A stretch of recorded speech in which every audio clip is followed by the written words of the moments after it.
여러분들 뉴스 이게 보시거나 들으시면 가끔 그 양극화라는 단어를 들어본 적이 있으실 겁니다. 이 양극화는 경제적인 용어인데 그 어떤 국가 또 어떤 나라의 그 공동체가 있는데 그 빈익빈 부익부 현상. 그러니까 부자는 더 부자가 되고 가난한 사람은 더 가난해져서 이 양극단을 달리다 보니까 그 공동체의 어떤 화합, 통합, 하나됨이 안 되고 있을 때 양극화가 심하다라고 이야기를 하는 것입니다. 이 양극화라는 것은 고대 사회나 오늘날 사회나 어디에나 이 양극화 문제는 있습니다. 경제적인 문제뿐만 아니라 어떤 정치적인 입장도 서로가 다르죠. 또 어떤 개인이 갖고 있는 이념과 신념도 극단적으로 다를 때가 많이 있습니다. 그래서 교회에서 자주 여러분들에게 광고 드리는 게 뭐냐면, 모임을 할 때 기관 모임이나 구역 모임 할 때 정치적인 얘기 하지 마십시오라고 말씀을 드립니다. 또 목회자들도 강단에서 가급적 정치적인 얘기를 하지 않습니다. 왜냐하면 정치적인 어떤 입장을 표명을 하면 나머지 절반의 분들은 거기에 대해서 굉장히 불편함을 느끼기 때문에 서로 양쪽으로 마음과 기질과 또 살아오면서 들어온 또 이야기의 그 가치관들이 다 다르기 때문에 양쪽으로 나누어져 있기 때문에 웬만하면 교회 모임이나 또 강단에서는 그런 정치적인 발언이나 이야기를 가급적 잘 하지 않는 것입니다. 그런데 이 양극화의 문제가 이 느헤미야 시대 때 이스라엘 사람들을 굉장히 지금 힘들게 만들었습니다. 지난주에 우리는 그 외부 적들의 침략을 지혜롭게 막은 이스라엘의 모습을 보았습니다. 외부 적들이 침략해 올 때 한 손에는 쟁기, 또 한 손에는 칼과 창, 무기를 들고 흙을 나르면서 무기를 들면서 그들은 일꾼이면서 동시에 전사의 모습을 통해서 한 번에 그 대적들의 침략을 막았습니다. 근데 그 외부의 문제를 해결했는데 오늘 본문에서는 내부의 그 갈등, 양극화로 인한 그 아픔들이 지금 터져 나오고 있습니다. 기득권층에 대한 그 불만들, 그리고 가난한 사람들이 지금 먹고 사는 것이 너무 힘들어서 비명을 지르고 있는 이스라엘의 이 내부적인 문제가 지금 표출이 되고 있습니다. 여러분들에게도 아마 여러 가지 복잡한 문제가 많이 있을 겁니다. 회사나 또 직장, 바깥의 일은 어느 정도 잠잠해졌는데 집에만 들어오면 일가 친척의 문제, 형제 자매의 문제, 부모와 자식 간의 수많은 갈등과 또 의견의 충돌, 또 서로의 생각이 다르다 보니까 양극단으로 치닫는 그런 문제들이 여러분들 가정 안에 있을 수가 있습니다. 우리가 이런 갈등과 내부적인 문제, 또 남들에게 꺼내놓기 어려운 이 문제를 어떻게 해결하고 또 어떤 방법으로 이것을 처리해 나가야 되는가, 오늘 말씀을 통해서 다시 한번 배우고 또 깨닫고 결단할 수 있는 그런 시간들 될 수 있기를 바랍니다. 자, 그러면 이스라엘이 어떤 문제로 고통을 받고 있는가? 경제적인 문제입니다. 오늘날도 또 수천 년 전에 고대 사회도 결국 먹고 사는 문제, 경제적인 문제가 우리의 삶을 어렵게 할 때가 참 많이 있죠. 한번 본문을 들여다보면서 어떤 아픔이 있었나 한번 보겠습니다. 자, 3절 말씀을 한번 볼까요?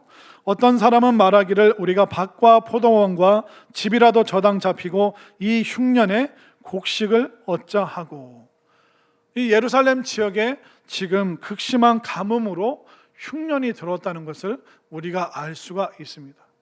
그런데 보통 우리는 쌀이 떨어지면 어떻게 합니까? 마트 가서 사면 됩니다. 마트에 없으면 또 현지에 연락해서 어떻게 해서라도 그 곡식을 우리가 가질 수가 있습니다. 근데 이 당시에는 얼마나 먹을 게 없었냐면 밭과 포도원과 집이라도 저당 잡혀서 양식을 뿌어와야 되는 그런 너무나도 힘든 상황 가운데 있었습니다. 그러다 보니까 이 성벽 재건하면서 외부의 적을 차단하고 나니까 이제 자신들의 삶이 보이는 거예요. 느헤미야, 그리고 여러분들, 우리가 지금 먹고 사는 게 얼마나 힘듭니까? 흉년에 내 재산을 저당 잡히고도 지금 곡식 얻기가 너무 어렵습니다.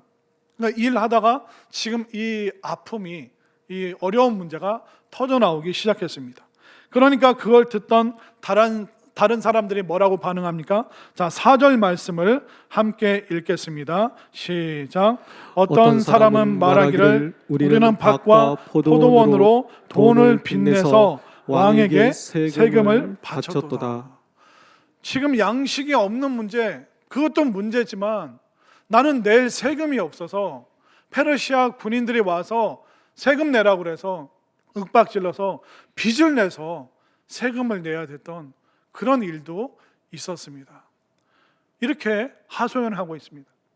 고대 사회 때 지배하는 국가가 지배받는 사람들에게 얼마나 잔인하고 잔혹했는지 아시잖아요.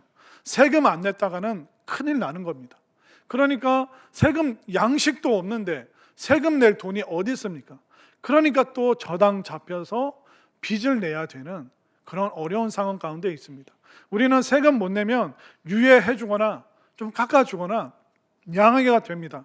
그러나 지배하는 국가는 한 톨도 봐주질 않죠. 얼마나 힘든 상황 속에 놓여 있는 것입니까? 그뿐만 아니라 더 심각한 문제는 자녀들이 종으로 팔려가고 있습니다. 5절 말씀을 한번 보세요. 우리 육체도 우리 형제 육체와 같고 우리 자녀도 그들의 자녀와 같거늘 이제 우리 자녀를 종으로 파는도다. 우리 딸 중에 벌써 종된 자가 있고 우리의 밭과 포도원이 이미 남의 것이 되었다. 그런데 우리는 아무런 힘도 없습니다. 빚을 내서 양식을 구할 수 있고 빚을 내서 세금을 충당해야 될 때도 있겠죠. 그런데 심지어 자기 자녀들, 아들, 딸을 그쪽 집에 저당 잡히고 아이들한테 엄마 아빠 가서 돈 벌어와서 니네 다시 구할 테니까 여기 좀 있어?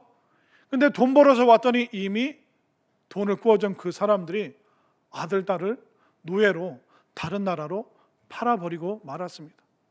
세상에 이게 같은 민족 동족 안에 이 비참한 일이, 처참한 일이 실제로 있었습니다. 완전히 부모 자식 간에 생이별을 했잖아요. 어느 나라에 팔았는지 어디로 끌려갔는지 어떻게 알겠습니까? 이런 비참한 일이 지금 내부적인 문제가 지금 터져 나오고 있습니다. 이게 한두 해 겪었던 일이 아닙니다. 이미 아수르, 페르시아 여러 나라로부터 압제를 당했고 또 이 당시에 기근과 흉년은 자주 있던 일입니다. 그러니까 서로 돈 빌리고 돈 꿔주고 못 갚고 또 서로 언성을 높이고 이게 막 얽히고 설킨 문제이기 때문에 이걸 어디서부터 손을 대야 되는지 누가 가해자고 피해자인지 알 수 없을 정도의 지금 복잡한 문제가 생겨난 것입니다. 이스라엘 백성들이 엄청난 꿈을 꿨습니까? 부귀 영화를 그들이 갈망했습니까? 그냥 일상에 가족들이 함께 누릴 수 있는 그 소소한 행복도 누릴 수 없는 너무나도 힘겨운 상황 속에서 그들의 불만이, 가난한 사람들의 그 비명이 지금 터져 나오고 있습니다.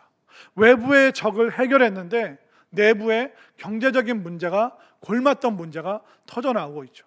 마치 이 일은 재앙과 같은 일입니다.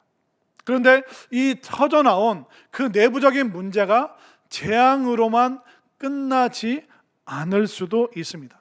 재앙으로 마감되지 않을 수 있습니다. 왜냐하면 이 문제가 터져 나온 것이 오히려 이스라엘 사람들에게 유익이 될 수 있습니다. 한번 예를 들어 한번 생각해 보십시오. 어떤 성도님이 계속 배가 아픈 거예요. 복통이 있고 음식을 먹어도 소화가 안 되고 조금만 먹기만 하면 체하고 배가 은근히 아프고 그게 한 주, 두 주, 한 달 동안 버티다가 결국 병원에 갔습니다. 복통 때문에 너무 아파서 병원 갔는데 의사 선생님이 진단하고 뭐라고 그랬는지 아세요? 위암입니다. 자, 아픈 문제가 터져 나왔죠. 근데 병원에서 암으로 진단을 받았습니다. 근데 의사 선생님이 지금 이거 초기이기 때문에 이거 제거하고 수술만 받으면 얼마든지 일상생활이 가능합니다. 여러분들 배 아픈 문제가 그게 재앙으로, 복통의 문제가, 소화가 안 되는 문제가 마치 재앙처럼 그 사람에게 다가왔죠. 그리고 실제로 암으로 판명이 되었고요. 그런데 이 재앙이 시간이 지나면서 오히려 축복으로 바뀔 수 있습니다. 왜냐하면 그 문제거리, 그 불순물, 좋지 않은 거, 그것만 빨리 초창기에 제거해버리면 얼마든지 일상 속에서 건강하게 살 수 있기 때문에 복통이 시작되고 아프게 되고 암을 발견한 거, 이 재앙이 오히려 축복이 될 수 있다는 것을 여러분들 분명히 믿으시기를 바랍니다. 그렇기 때문에 우리들 삶 속에 예기치 못한 수많은 문제들이 발생할 수 있습니다. 갑자기 아이가 학교 안 가겠다, 학원 안 다니겠다, 공부 안 한다, 뒤로 나다빠질 때도 있죠. 그러면서 이제 아이들이 수많은 갈등을 이제 부모와 겪을 때가 얼마나 많습니까? 그뿐만 아니라 외부적인 문제도 있죠. 집에 들어오면 또 평안이 없죠. 이 수많은 예기치 않은 문제들이 여러분들을 괴롭히고 힘들게 만들 수 있습니다. 그러나 이 아픔과 어려움이 재앙으로만 끝나는 것이 아니라 하나님께서 전화위복의 은혜를 주셔서 이 재앙이 오히려 축복으로 바뀔 수 있는 놀라운 은혜가 지금 이 시간 여러분들에게 임할 수 있게 되기를 바랍니다. 자, 그러면 이 재앙이 축복이 되기 위해서는 어떻게 해야 될까요? 이 재앙의 문제를 해결을 해야 되잖아요. 이 어려운 경제적인 문제, 얽히고 설킨 내부의 문제, 느헤미야가 어떻게 해결해 가는지 우리가 한번 배웠으면 좋겠습니다. 자, 느헤미야는 어떻게 했을까요? 자, 6절 말씀, 내가 백성의 부르짖음과 이런 말을 듣고 크게 노하였으나. 느헤미야가 너무 화가 나는 거예요. 어떻게 예루살렘 사람들끼리 이럴 수가 있지? 어떻게 이 지경까지 갈 수 있지? 자녀를 맡겼는데 그 자녀를 그냥 말도 없이 노예로 팔아버리다니 견딜 수가 없는 거예요. 화가 나서. 그런데 느헤미야는 화가 났다고 해서 그 분노를 함부로 표출하지 않습니다. 자, 7절 말씀 보십시오. 그가 깊이 뭐 했다고 하고 있습니까? 깊이 생각하고. 그러니까 화가 났지만 당장 행동으로 옮긴 것이 아니라 그는 깊이 생각하면서 하나님께 기도하고 그 분노를 하나님께 올려드리고 또 이것을 어떻게 풀어가야 될지 하나님께 그가 기도했다는 것을 우리가 볼 수가 있습니다. 왜냐하면 외부의 적과 내부의 문제는 이 처리하는 방법이 다릅니다. 그러니까 이 내부의 문제는 다른 차원으로 접근을 해야 되는 것입니다. 우리도 살다 보면 이 지혜가 이쪽에는 맞지 않을 때가 있습니다. 이쪽 지식이 이쪽에는 또 맞지 않을 때가 있습니다. 우리가 다른 지혜를 사용해서 다른 차원으로 접근해야 할 때가 참 많이 있습니다. 제가 예전에 대학원 다닐 때 그 상담 과목이 있었습니다. 그래서 상담 교수님이 그 여자 교수님이셨는데 그분이 이제 굉장히 젠틀하게 잘 이제 강의를 하셨는데 어느 순간 그분이 이제 솔직하게 고백을 하는 거예요.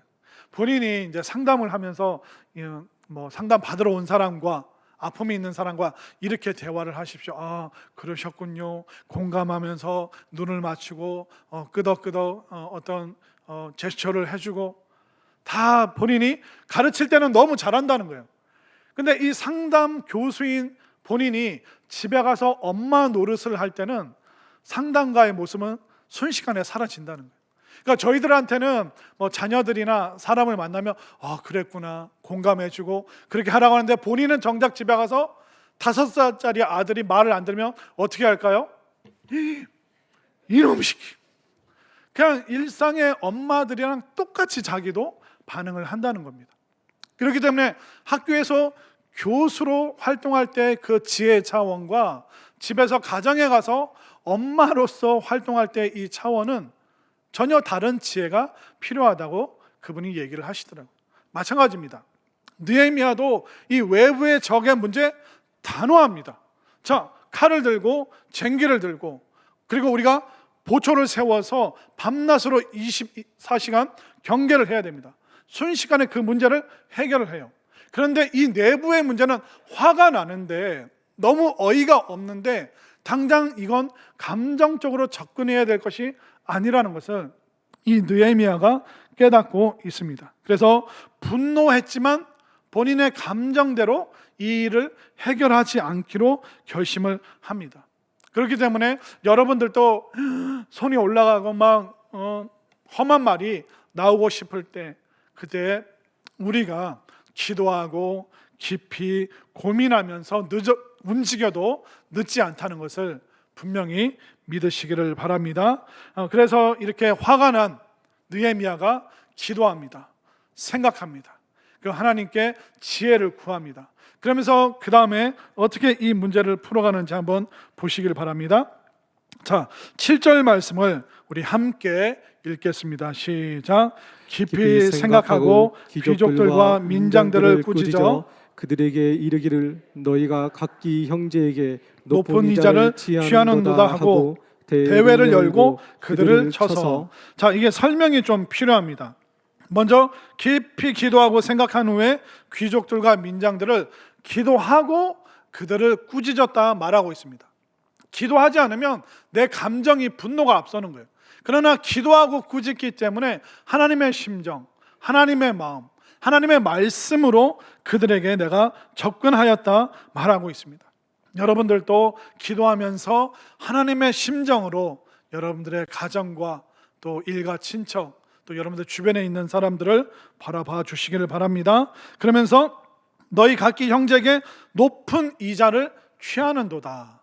이게 성경 말씀에 이자를 어떻게 해야 되는지 레위기와 신명기에 정확하게 설명되어 있습니다. 레위기 23장과 레위기 25장과 신명기 23장에 각기 뭐라고 되어 있냐면, 너희가 같은 동족들에게는 돈을 빌려줘도 이자를 취하지 말라. 그러면 어떻게 해야 될까요? 타국인에게, 외국인에게는 돈을 빌려주고 이자를 취해도 된다. 그리고 만약 네가 누군가의 물건을 저당 잡았는데 그것이 그가 입는 외투다, 겉옷이면 그 겉옷을 저당 잡고 돈을 빌려줬는데 밤이 되면 그 겉옷을 돌려주고 아침에 다시 회수해라. 왜냐하면 이 사막지대이기 때문에 낮에는 덥고 밤에는 춥습니다. 그러니까 이스라엘 사람들은 외투, 겉옷을 마치 이불처럼 사용했습니다. 근데 그 이불을 저당 잡혔는데 밤에 어떻게 하겠느냐? 비록 저당 잡은 물건이지만 밤 되면 돌려주고 아침에 다시 회수해라. 이렇게 하나님께서는 이자에 대해서도 저당물에 대해서도 어떤 마음으로 동족에게 접근해야 되는지, 그 사랑의 마음을 이 느헤미야가 이 기득권층들에게 얘기를 하는 거예요. 너희들 너무 과도하다. 그래서 성경에는 타 민족에게는 이자를 취할 수 있지만 동족에게는 가혹해서는 안 된다, 분명히 성경이 말하고 있지 않느냐, 이 얘기를 합니다. 그런데 이 얘기를 귀족과 그 지도자들, 기득권층만 불러서 이 얘기를 하는 겁니다. 자, 한번 보세요. 7절 끝에 보면 형제에게 높은 이자를 취하는도다 하고 대회를 열고, 그러니까 그 대중 집회, 백성들을 다 모으기 전에 먼저 기득권층만 불러서 따로 꾸짖었습니다. 따로 혼냈습니다. 왜냐하면 다른 그 백성들 앞에서 기득권층을 막 잡들이를 하게 되면 이 기득권층의 자존심이 상해요. 이 기득권층과 그들이 변화되어서 정말 새로운 마음으로 함께 일을 해야 되기 때문에 기득권층을 믿음의 동역자로 삼아야 되기 때문에 이 기득권층의 자존심을 짓밟는 일은 하지 않고 있습니다. 그러니까 리더십 책을 보면요, 군대가 있지 않습니까? 군대 보면 장군이 있고 장교가 있고 사병이 있어요. 그런데 리더십이 좀 약한 장군은 장교가 잘못했을 때 사병들이 보는 앞에서 막 혼낸다는 거예요. 막 발로 차고. 그러면 그 장교가 그 사병들 앞에서 지휘관으로서 역할을 할 수 있을까요? 자존심은 상했죠. 병사들은 장교를 우습게 보죠. 그렇기 때문에 그 리더십에서 하는 얘기가 뭐냐면, 지혜로운 장군은 사병들이 없는 곳에서 장교를 따로 불러서 1대1로 얘기하고 무엇이 잘못인지, 무엇을 교정하고 수정해야 되는지 그것을 사병들이 보지 않는 곳에서 혼낸다고 얘기를 하더라고요. 마찬가지입니다. 느헤미야도 지금 백성들과 모임하기 전에 기득권층을 불러서 하나님의 말씀에 입각해서 그들을 꾸짖고 혼내고 하나님의 마음으로 그들에게 이야기를 하고 있는 것입니다. 그렇기 때문에 여러분들도 화가 나고 지독한 여러분들의 큰 마음을 다 표출하고 싶다고 해도 그것을 지혜롭게 느헤미야처럼 이렇게 하나씩 일을 진행해 나갈 수 있게 되기를 바랍니다. 그러면서 이제 느헤미야가 그들을 다 모아놓고 이제 이야기를 하죠. 이야기를 하는데 사실 느헤미야가 제일 걱정하고 염려했던 것이 바로 9절에 나와 있습니다. 자, 제일 염려했던 문제. 자, 9절 말씀 함께 읽겠습니다. 시작. 내가 또 이르기를 너희의 소행이 좋지 못하도다. 우리의 대적 이방 사람의 비방을 생각하고 우리 하나님을 경외하는 가운데 행할 것이 아니냐. 아멘.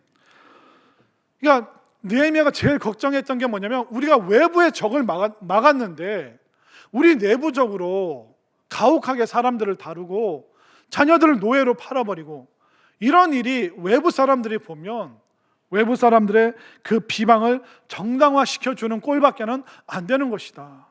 우리가 하나님의 백성으로 살아가야 되는데 안 믿는 이방 민족들이 우리를 향해서 얼마나 조롱하고 손가락질하고 하나님의 이름을 욕되게 하는 일이냐. 다른 무엇보다 다른 사람들에게 이게 본이 안 된다. 그 얘기를 하고 있는 것입니다. 여러분들 한번 생각해 보십시오. 빛이 어둠의 편이 되어버리면 어떻게 어둠을 비출 수 있겠습니까? 소금이 그 짠 성분을 다 잊어버리면 어떻게 되겠습니까? 더 이상 소금으로서의 역할을 못하게 됩니다. 제가 예전에 그 신학교 때 매주마다 이제 전도를 했는데 그 아파트 전도대라고 그런 동아리를 들어서 이제 어떤 교회를 대신해서 그 교회 이름으로 4주 동안 한 달 동안 그 지역 아파트를 다니면서 전도를 하는 겁니다. 근데 어떤 교회 그 전도지를 가지고 막 전도를 하는데 어떤 분이 슈퍼 앞에서 딱 봤더니 이 교회 맨날 싸우는 교회예요. 맨날 싸워. 그러면 그 교회 이름으로 저희들이 전도를 나가면 전도가 될까요? 안 될까요? 안 됩니다. 우리가 믿음의 사람들끼리 계속 갈등이 있고 분열이 있고 문제가 있고 그걸 해결하면 되죠.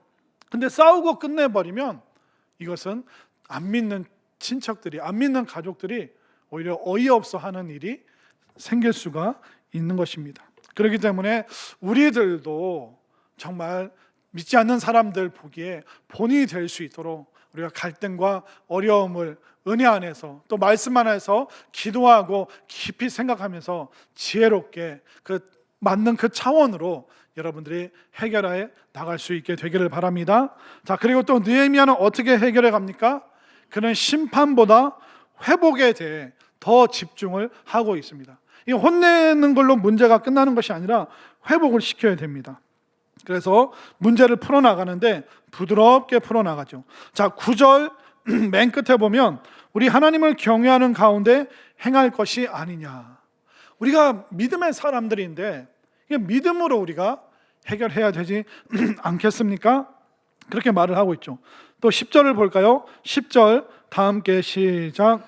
나와 내 형제와 종자들도 역시 돈과 양식을 백성에게 구워 주었거니와 우리가 그 이자 받기를 그치자. 우리가 하나님의 마음으로 행해야 될 것이 아닙니까? 우리가 동족에게 이자 받는 것은 좀 멈췄으면 좋겠습니다. 지금 느헤미야는 명령조가 아니라 부탁하는 어조로 지금 기득권들에게 말하고 있습니다. 우리가 우리의 특권만, 우리의 권리만 조금 줄이면 가난한 사람들도 먹고 살 수 있습니다. 그들도 숨 쉴 수 있는 여지는 좀 줘야 되는 거 아닙니까? 그렇기 때문에 기도로 꾸짖지만 느헤미야는 또 그들을 명령이 아니라 그들에게 부탁하는 마음으로 이야기를 하고 있습니다. 우리가 자녀들과 또 배우자와 또 갈등 있는 사람과 대화할 때 이런 마음으로 명령이지만 그렇게 하고 싶지만 부탁하는 어조로 우리가 새로운 언어로 접근할 수 있게 되기를 바랍니다. 이렇게 계속 부드러운 말로 이끌어가고 있습니다. 그리고 이제 부드럽게 제안을 하고 있죠. 자, 11절 말씀 제가 읽겠습니다. 그런즉 너희는 그들에게 오늘이라도 그들의 밭과 포도원과 감난원과 집이며 너희가 구워준 돈이나 양식이나 새 포도주나 기름의 100분의 1을 돌려보내라 하였더니. 그래서 부탁하면서 말을 합니다. 제안을 합니다. 100분의 1. 만약 100만 원을 구워줬다면 지금 혹시 10,000원이라도 좀 그 사람에게 돌려주면 안 되겠느냐? 그들이, 가난한 사람들이 무너지면 부자들도, 기득권층도 무너질 수밖에 없다. 그들이 사회를 지탱해 주지 않으면 누가 여러분들을 떠받들어 주겠느냐? 그렇기 때문에 그들이 최소한의 그 삶을 유지할 수 있도록 100분의 1이라도 우리가 오늘 이 시간부터 좀 돌려주자. 그러니까 부탁을 하고 제안을 했습니다. 그랬더니 이 기득권층이 어떻게 반응했을까요? 자, 12절 말씀 함께 읽습니다. 시작. 그들이 말하기를 우리가 당신의 말씀대로 행하여 돌려보내고 그들에게서 아무것도 요구하지 아니하리이다 하기로 내가 제사장들을 불러 그들에게 그 말대로 행하겠다고 맹세하게 하고. 아멘인가요? 결국 느헤미야가 선택한 게 뭡니까? 그들이 스스로 회개하고 스스로 삶을 고칠 수 있도록 강압적으로, 억압적으로 강요한 것이 아니라 그들에게 부탁하고 제안했을 때 이 기득권층들이 마음을 돌이켜서 돌려주겠습니다. 가난한 사람이나 부유한 자나 서로 윈윈, 서로 승리자가 될 수 있는 그 결정을 기득권층이 스스로 내릴 수 있도록 느헤미야는 새로운 길을 지금 열어주고 있는 것입니다. 여러분들은 어떻습니까? 여러분들 지금 아무 문제 없이 앉아 계시지만 내부적으로 여러분들 마음의 문제뿐만 아니라 가정적으로도 얼마나 많은 갈등들이 있습니까? 여러분들 일가 친척 안에서 형제, 형이라고 막내라고 누나라고 서로 막 챙겨줬는데 이기적인 모습이 확 표출될 때 그게 얼마나 심각한 갈등입니까? 또 우리의 자녀들 머리가 좀 크면 어떻습니까? 부모 말 듣습니까? 안 듣습니까? 잘 듣나 보네요. 너무 축하드립니다. 아이들은요, 초등학교 지나면 어떻습니까? 사춘기 시작되면 이미 자신의 자아를 갖기 시작합니다. 어릴 때는 부모가 하라는 대로 다 듣죠. 그러나 이미 자아가 생기고 또 자신의 생각이 생기면 그때부터는 충돌이 생깁니다. 갈등이 생깁니다. 나는 이렇게 하고 싶은데 부모님은 자꾸 이렇게 하라고 그래. 계속 내부적인 갈등이 생길 수밖에 없는 것이죠. 그때마다 우리가 막 화를 내고 싸우고 집어던지고 그렇게 표출해야 될까요?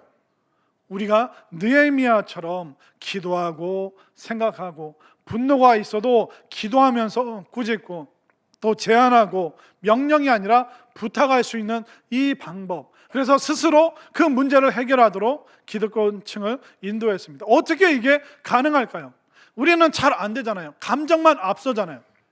느헤미야가 이렇게 지혜롭게 내부의 문제를 해결할 수 있었던 이유는 뭐냐면 느헤미야가 깊이 있는 존재였기 때문에 그의 존재의 깊이를 통해서 이 수많은 내부적인 갈등을 그가 다 끌어안고 있는 것입니다.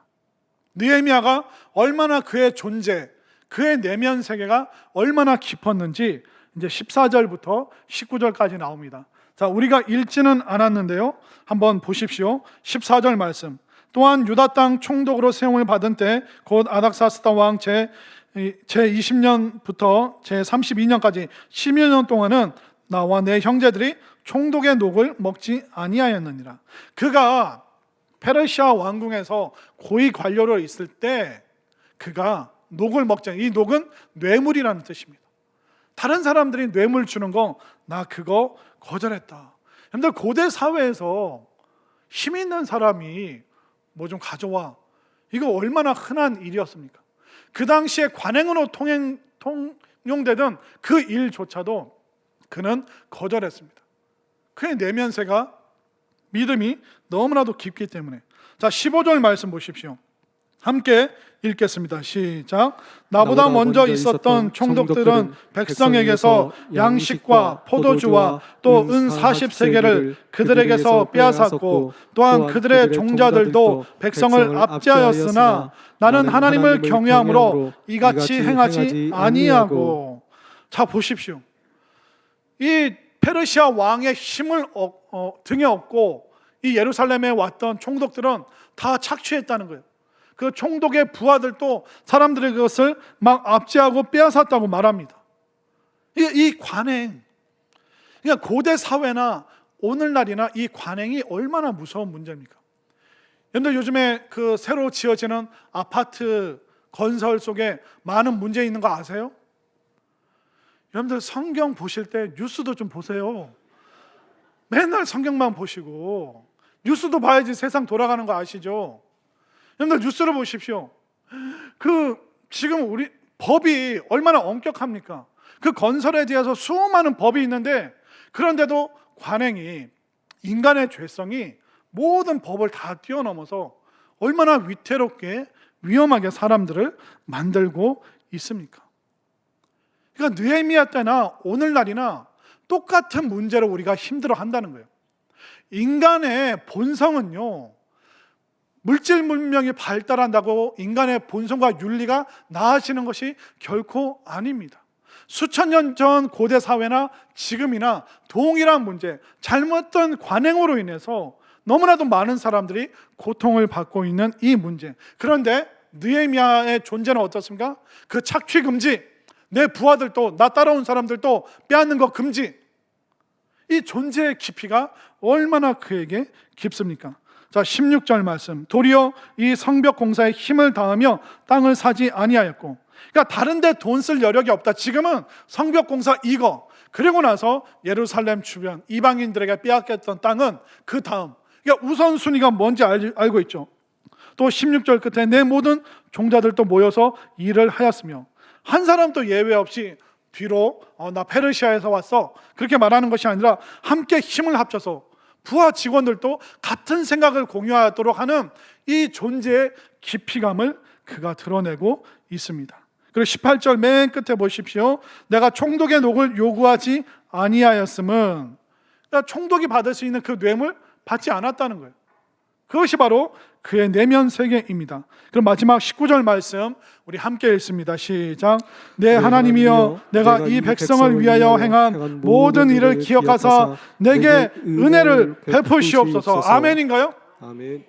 느헤미야는 존재가 깊었지만 자신의 지식, 자신의 지혜, 자신의 행정적인 탁월함 이거 자랑하지 않습니다. 아무리 자기가 잘나고 똑똑해도 하나님의 은혜가 없다면 외부의 적도 내부의 갈등도 해결할 수 없다. 하나님의 은혜가 덧입혀지기를 원합니다. 이 기득권층에게 이 하나님의 은혜가 덧입혀지니까 기득권층이 스스로 자신들의 권리를 포기했습니다. 가난한 자들에게 다시 돌려준다고 스스로 결정했습니다. 또 가난한 사람들도 이 모든 억하심정이 순식간에 풀립니다. 100분의 1부터 오늘부터 하나씩 돌려받을 수 있기 때문에 이들은 다시 살아날 수 있는, 자녀들을 되찾아올 수 있는 그 희망이 이때로부터 시작된 것입니다. 결국 우리가 수많은 갈등이 있잖아요.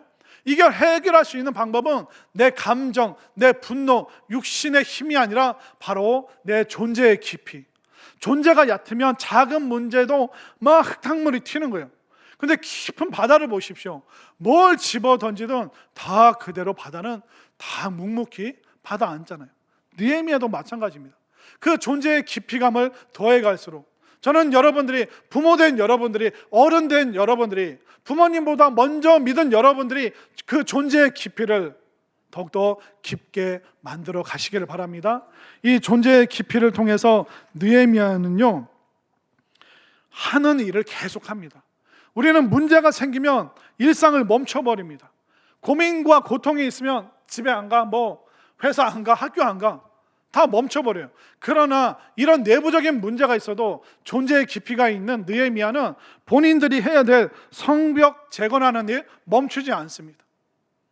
저는 여러분들이 갈등과 아픔이 있어도 예배와 기도를 멈추지 않게 되기를 바랍니다. 왜 여러분들이 예배 드리고 어려울 때마다 기도해야 되냐면, 여러분들 그 내부의 문제를 가지고 말씀 들으러 오잖아요. 예배 드리러 오잖아요. 그 말씀 듣는 순간, 아, 지금 하나님께서 이 마음 품으라고 이 표현을 지금 나에게 주시는구나.